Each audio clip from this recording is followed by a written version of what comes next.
রাসূল সাল্লাল্লাহু আলাইহি ওয়াসাল্লাম বলেছেন রোজার জন্য দুইটা খুশি রোজাদারদের জন্য লিসাইমি ফারহাতুন ইনদা ফিত্রি। একটা খুশি যখন সে ইফতার করে, এটা একটা আনন্দ, আসলে কিন্তু অনেক আনন্দ। পৃথিবীর কোনো খাবার দাবারের সাথে ইফতারের তুলনা হয় না। অন্যান্য খাবারের মধ্যে নিয়ে আসা হচ্ছে, আমি সালাদ বানাচ্ছি আবার একটু করে খেয়ে ফেলতেছি, আমি একটা কিছু রান্না করতেছি একটু ট্রাই করতেছি, কিন্তু ইফতারের অ্যারেঞ্জমেন্টটা আলাদা।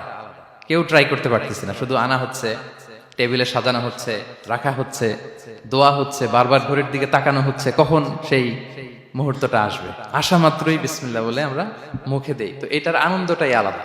এবং রোজা শেষে প্রথম যে খাবারটা আমাদের মুখে লাগে, এটার যে স্বাদ পৃথিবীর অন্য কোনো খাবারের ওই স্বাদ হয় না। অন্য সময় তো আমরা খেজুর খাই, কিন্তু ইফতারের সময় প্রথম যে খেজুরটা আমরা খাই, এটার একটা অন্যরকম তৃপ্তি না? তার মানে জান্নাতের একটা আবহ এখানে। জান্নাতেও এরকম একই রকম খাবার দেওয়া হবে, কিন্তু তৃপ্তি স্বাদ আলাদা। উতুবিহি মুতাশাবিহা। দুনিয়াতে যে আমি ওয়াটারমেলন খাচ্ছি, জান্নাতেও নাকি এটাই দেয়া হবে। তো মানুষ প্রশ্ন করবে যে আল্লাহ, এটা তো আমরা খেয়েছি, এটা কেন? আল্লাহ বলে এটা খেয়ে দেখো, এটা ওই রকম না, এটার তৃপ্তি আলাদা, এটার স্বাদ আলাদা।